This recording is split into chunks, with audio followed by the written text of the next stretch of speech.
The sound came again just past midnight, a long, grinding drag across the ceiling that froze Clara's blood. She sat up in bed, her breath misting in the cold air, eyes locked on the shadowed plaster above her. The apartment above hers had been empty for years. She knew that. Everyone in the building knew that. Yet, there it was. The unmistakable thud of furniture being shoved, followed by the groan of weight shifting on old wood. She strained to listen, heart pounding, but the noise stopped as suddenly as it began. The silence after was worse. In it, she could hear her own pulse hammering, the faint buzz of the refrigerator, the whisper of the night pressing in. And then, another sound. A faint, deliberate scrape, like someone slowly pulling a chair closer to her ceiling. Clara barely slept. By morning, she told herself it must have been the pipes or wind in the walls, but as she sipped her bitter coffee, the ceiling let out another low groan. It was daylight now, but it didn't help. The sound came again, that same dragging weight above her head. She froze mid-sip. It was slower this time, deliberate, as if someone were rearranging heavy furniture, one piece at a time. She grabbed her coat and keys and stepped into the hallway, heart thudding. The air smelled like rust and mildew. Every footstep echoed too loud as she climbed toward the 4th floor, where no one had lived for years. When she reached the landing, she stopped. The door to apartment 4B was sealed shut with rusted chains, and yet, from inside, came one final scrape that stopped right at her feet. She almost didn't notice Mr. Halpern at first. The old superintendent was standing at the far end of the hall, his head tilted, eyes following her like he'd been waiting. His voice cracked the stillness. "No one's up there, Miss Reeves." His tone was firm, but his eyes betrayed something else. Fear, or maybe guilt. He shuffled closer, his shoes whispering against the linoleum. "Don't go poking at things that ain't yours," he muttered, keys jingling nervously in his trembling hand. Clara opened her mouth to protest, but he raised a finger. "That place stays closed. You hear me?" Then he turned, his shadow stretching long down the corridor. As he left, the silence seemed to deepen, until Clara swore she heard a faint knock from the other side of the chained door. That night, Clara tried to distract herself with work, sketching by the glow of her desk lamp. But her pencil began to tremble. At 3:12 a.m., the dragging returned, so close now that it seemed to move in rhythm with her heartbeat. She pressed her palms over her ears, but she could still hear it. Then came another sound, a soft scrape like a chair being pulled, followed by a voice, a faint woman's whisper, muffled by the ceiling, repeating her own name. Clara dropped her pencil, staring upward. The whisper came again, closer this time, clearer. Her breath caught in her throat. "Why won't you come upstairs?" Morning crept in, gray and hollow. Clara hadn't slept. Every time she closed her eyes, she heard the whisper again. She called her friend Mara, desperate for a voice that wasn't her own echo. Mara laughed softly through the phone, though Clara could hear the worry hiding behind it. "It's an old building," she said. "Probably rats or air vents." Clara wanted to believe that. She really did. But as she spoke, her coffee mug trembled slightly on the table. She froze. Another sound came from above, a dragging noise, sharper now, followed by the unmistakable scrape of something heavy falling. The ceiling groaned, and a fine line of dust drifted down, landing gently in her cup. The first night it happened at exactly 3:12 a.m. Clara thought it was a coincidence. The second night, when the dragging began again at the same time, her stomach turned cold. The rhythm was steady, slow, and patient, like someone pacing a measured circle above her bed. She counted the seconds between each sound, gripping her blanket with white knuckles. Her clock's red digits glowed against the dark.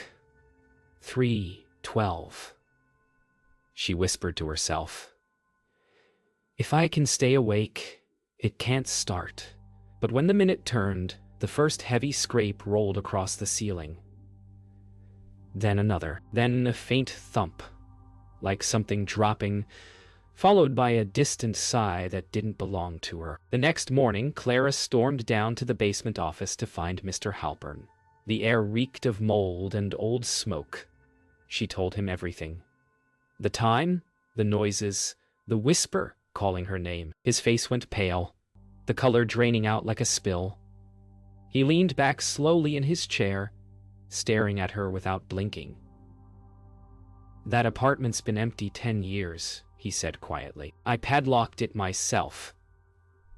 When she demanded to see inside, his hand trembled so badly he dropped his keyring.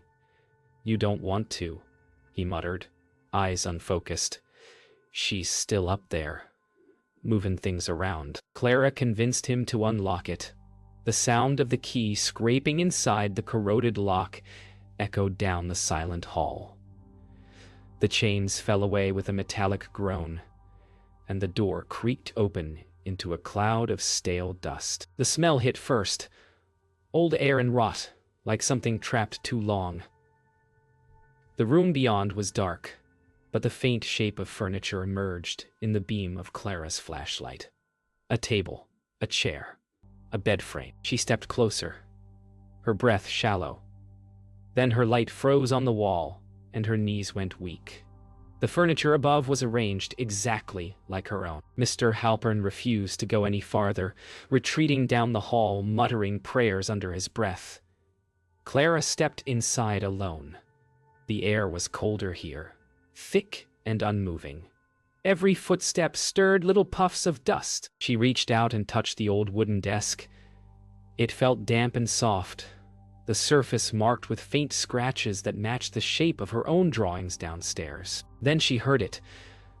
A faint scraping sound, not from the floor this time, but from the wall beside her. She turned. The wallpaper there was bulging outward, breathing slowly, like something inside was pressing to get free. Clara stumbled back into the hall, heart hammering, gasping for breath. Mr. Halpern was gone. The door to the stairwell hung open, swaying on its hinges. She turned toward her own apartment and froze. From beneath her door, a shadow moved. A slow, steady shape pacing from one side to the other, just like upstairs. She whispered Mara's name, but her voice was lost in the air. The dragging began again, not above her this time, but behind her, inside apartment 4B. The sound of furniture scrapping closer to the door, closer to her. Then, a whisper through the keyhole. Clara spent the next day sitting in her darkened apartment, every sound amplified to a pulse. She tried to call Mara again, but the phone only rang once before cutting to static. From above came silence, unnatural, expectant. When she finally looked up, she noticed something new. Faint outlines on the ceiling, like stains forming the shape of her furniture below. Her chair, her desk, her bed, all mirrored above her. She climbed onto the bed, squinting. The marks weren't stains. They were impressions, pressed from the other side, and right where her bed met the ceiling, the plaster bulged downward, as if someone had leaned too close, listening. Later that evening, a knock rattled her door. Clara jumped, spilling her tea. She opened it to find Mara, cheeks flushed from the cold, eyes filled with concern. "You look awful," Mara said softly, brushing snow from her jacket. Clara told her everything. The noises, the furniture, the sealed apartment. Mara's brow furrowed, but she tried to smile. "Okay, let's go see for ourselves." Clara hesitated, but Mara's hand on her arm was grounding, warm. Together they climbed the stairwell, each step creaking like an old breath. At the top, the hallway light flickered, and the door to 4B was wide open. They entered slowly.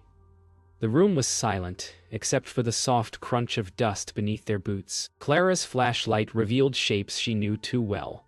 Her own furniture, replicated in perfect detail. Every item mirrored, except older, grayer, covered in cobwebs. On the desk lay a sketchbook identical to hers. Mara flipped it open, frowning. Inside were drawings of Clara herself, sleeping, working, eating breakfast. The final page showed Clara standing exactly where she was now, flashlight raised. Then from behind them came a sound neither wanted to hear. A chair scraping across the floor by itself. Mara dropped the flashlight, the beams spinning wildly as the chair came to rest. "Let's go," she whispered, grabbing Clara's arm. But Clara couldn't move. Her eyes were fixed on the mirror hanging crooked on the wall. Her reflection moved half a second late, its mouth forming words she hadn't spoken. "Clara," it mouthed. "She knows." Mara tugged harder, dragging her toward the door, but the floorboards beneath them groaned. Dust sifted down from the ceiling. And then, softly, a whisper from above. "You brought someone new." They bolted from the apartment, slamming the door behind them. The noise echoed down the hall like a gunshot. Clara pressed her ear to the wood, trembling. From inside came a faint dragging sound again. Only now, it was faster, desperate, like something trying to follow. They ran down the stairs, breath sharp, footsteps pounding. When they burst into Clara's apartment, the light bulbs flickered and went out. In the darkness, the ceiling above groaned once more, and the dragging started directly over their heads. But this time it was two sets of footsteps, moving in sync with theirs. For 2 nights, Clara and Mara stayed together in the apartment, sleeping in shifts, lights on. But the dragging came anyway, always at 3:12 a.m. The floor vibrated gently beneath their feet, as if something massive was shifting above. Mara swore she heard footsteps in the walls. Clara, eyes hollow, whispered that she could feel breathing through the ceiling, warm and steady, timed with hers. When she turned on the lamp, the ceiling looked damp again, a slow pulse rippling through the plaster like skin stretched too thin. "It's learning us," she whispered, her voice trembling. "It knows we're watching now." By the 3rd night, exhaustion blurred the edges of reality. Clara woke to silence and found Mara gone. Her side of the bed was still warm. The clock read 3:12. Clara rose, heart hammering, the floorboards cold beneath her bare feet. From the hall came a faint voice, muffled but familiar. "Clara?" It was Mara's voice, but softer, like it came from underwater. Clara followed it, trembling toward the stairwell. The whisper came again, closer now. "Up here." She froze at the foot of the 4th-floor landing. The door to 4B stood open once more, light flickering weakly from inside. "Mara?" she whispered, stepping inside. The apartment looked the same, dust-thick furniture untouched, but something was wrong with the air. It felt heavier, denser, like the space itself was pressing inward. On the bed sat Mara, her back turned, hair matted and wet. "Hey," Clara breathed, relieved. "You scared me." Mara didn't answer. She just sat there, shoulders rising and falling slowly. Clara took a step closer. "Mara?" The figure turned. It wasn't her. The face was wrong, too pale, too smooth, like wax stretched over bone. Its mouth opened, and in Mara's voice it whispered, "Go back downstairs, Clara. You don't belong up here." Clara stumbled backward, slamming into the hallway wall. The figure on the bed didn't follow. It only tilted its head, the sound of cracking joints echoing in the stillness. Then from the darkness behind Clara, another sound rose. A door opening downstairs. A voice called softly, "Clara?" The real Mara's voice, trembling with confusion. Clara's eyes darted between the sound below and the imitation in front of her.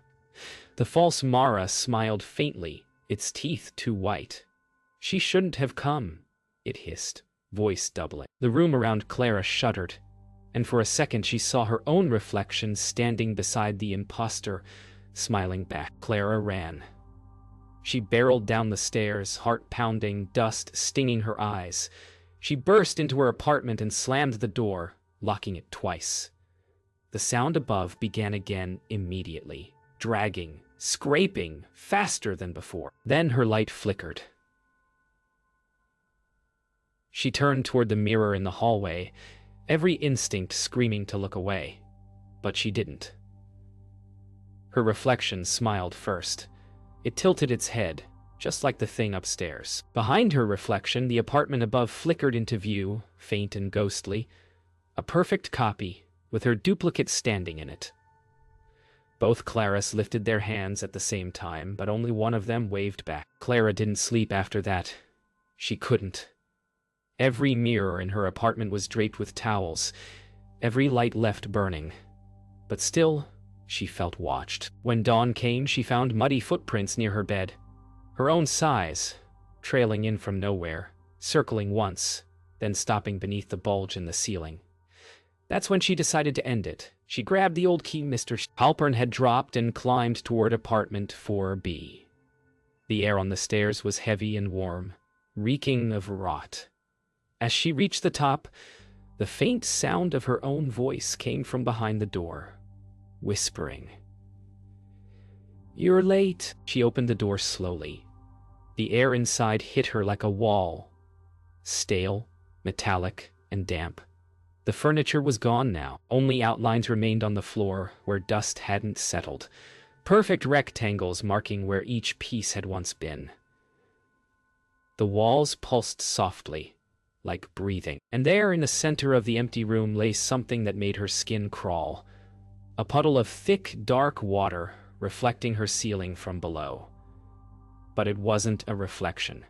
The ceiling in the puddle was alive, moving. She stepped closer and saw herself standing there, staring up, mirroring her exactly. Except the reflection smiled. "Stop it," she whispered, staring into the puddle. But her reflection didn't obey. It tilted its head, smile widening, eyes hollow and dark. Then it lifted a hand toward her, pressing its palm against the underside of the watery surface. The water rippled once. Clara stumbled back, but her reflection's hand followed, pressing harder until the liquid began to rise, forming a shape. An arm, a shoulder, a head. The water peeled open like fabric, and from beneath, something climbed out wearing her face.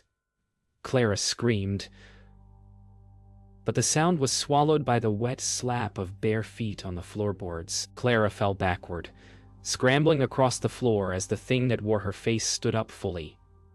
It breathed heavily, mimicking her every gasp, every movement, but slightly off, like a distorted echo. It cocked its head to the side and whispered, "You're late." Then it began dragging its foot, sliding one leg across the floor, in the same slow, scraping rhythm that had haunted her nights. The sound filled the room. Clara crawled toward the door, but it slammed shut on its own. The doppelganger crouched low, grinning wider. "She can't tell us apart now," it murmured, voice wet and double. She lunged for the flashlight, swinging it wildly. The beam caught the creature's face just as it lunged back. The two collided, and for one horrifying second, everything went white. When Clara's vision cleared, she was standing alone. The puddle was gone. The furniture had returned, arranged neatly, perfectly, exactly as in her own apartment. She turned in circles, heart pounding, realizing she was in the wrong version of the room. From beneath her feet came the faint thud of movement, someone pacing below, and then her own voice rose up from under the floorboards, trembling and distant. "Let me out." At first, Clara thought she'd escaped. The light was different here, brighter, softer, almost clean. But something felt off. Her reflection in the window blinked a moment too late. When she reached for her phone, the wallpaper showed a photo she didn't remember taking. Her and Mara smiling, except her eyes in the picture were wrong. Too dark, too empty. From below came faint laughter. Her own voice mingled with Mara's. Clara froze, realization dawning like a sickness spreading through her veins. She wasn't in her apartment anymore. She was above it, and someone else was living her life. She pounded on the floor, shouting for Mara, but no sound escaped. Her voice seemed to die the moment it left her throat. Beneath her feet, she could hear them talking, herself and Mara laughing softly, clinking mugs. Clara pressed her ear against the wood, tears streaking her face. "That's not me," she whispered.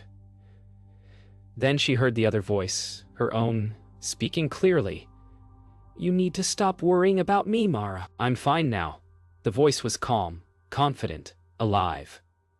Clara slammed her fists against the floor, but the boards didn't even tremble. Her world didn't echo anymore. Days, or something like days, passed. The light in 4B never changed. Clara stopped eating, stopped trying to sleep. Sometimes the ceiling above her rippled like water, showing flashes of what looked like sky, though it was colorless and endless. She spoke to the other Clara when she could, shouting through the floor. Sometimes it answered in whispers she couldn't quite understand. One night she heard Mara crying, then came her own laughter, bright and wrong. From below, Clara pressed her hand to the floor and felt another hand press back from the other side, palm to palm through the wood. That night, the walls began to change. Faces formed in the plaster, stretching out in silent screams before fading. The furniture groaned as if dragged by invisible hands, returning to its original dusty state. Clara realized the world above was decaying, collapsing under its own imitation. "She's fixing it," Clara whispered to no one. The voice from below answered, "I'm keeping it clean." The floor split open just enough for Clara to see through, a sliver of light revealing her old life below. Mara sat at her table talking to her copy, smiling like nothing was wrong. Clara screamed until her voice broke. Clara pressed her face to the gap, desperate for one last look.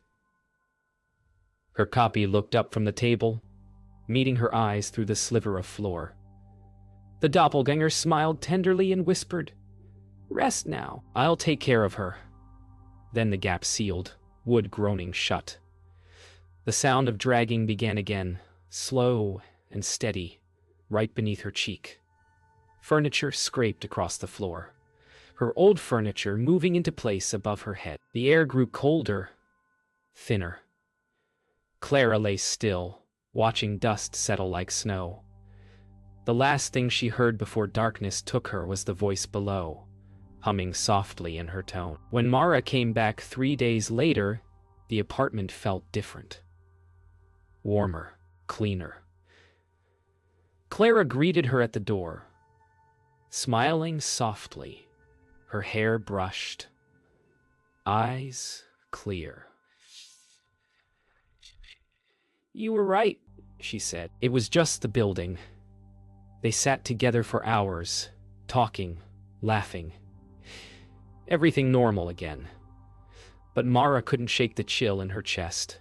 Something about Clara's smile was too still, her voice too calm. When Mara left that evening, she glanced up at the ceiling in the hallway. Dust drifted down in slow motion. From somewhere above came a faint scrape, the sound of something being dragged, steady, rhythmic, patient. That night, Mara couldn't sleep. The sound kept replaying in her mind, the scrape above Clara's head. She dreamed of stairwells and doors chained shut, of voices whispering her name through the walls. When she finally called Clara the next morning, no one answered. Instead, the call went straight to voicemail, and over the static came a faint dragging sound. Then Clara's voice, gentle and distant. "I told you not to come upstairs." The line clicked dead.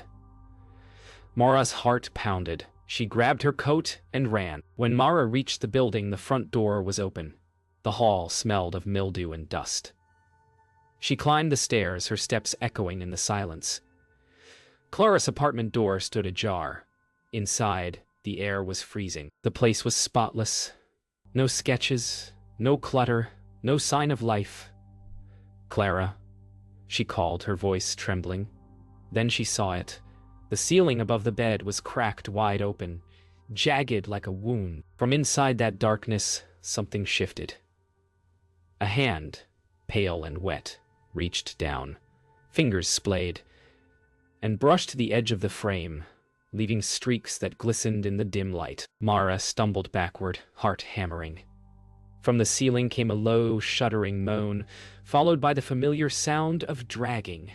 Only now it was frantic, as if something were clawing its way closer. The walls began to tremble, lights flickering violently. "Clara!" she screamed. But the voice that answered wasn't Clara's. It was deeper, layered, distorted. "She's busy moving things," it said. The ceiling bulged downward, plaster cracking. For one breathless moment, Mara saw a face forming in the bulge. Half her friend's, half something else. Eyes wide, mouth opening in a silent scream before the light died. The next morning, the building was silent again. Mr. Halpern found the apartment door closed, the room above sealed tight, as always. Inside, dust lay untouched on every surface. The ceiling had mended itself, smooth and unbroken. On the kitchen table sat 2 mugs, one still steaming. From below, faintly, came the sound of dragging again, slow and steady. If anyone had listened closely, they might have heard the soft hum of a woman's voice beneath it, whispering through the walls. It wasn't Clara's. It wasn't Mara's. It was something in between, someone still moving furniture in the dark, waiting to be noticed.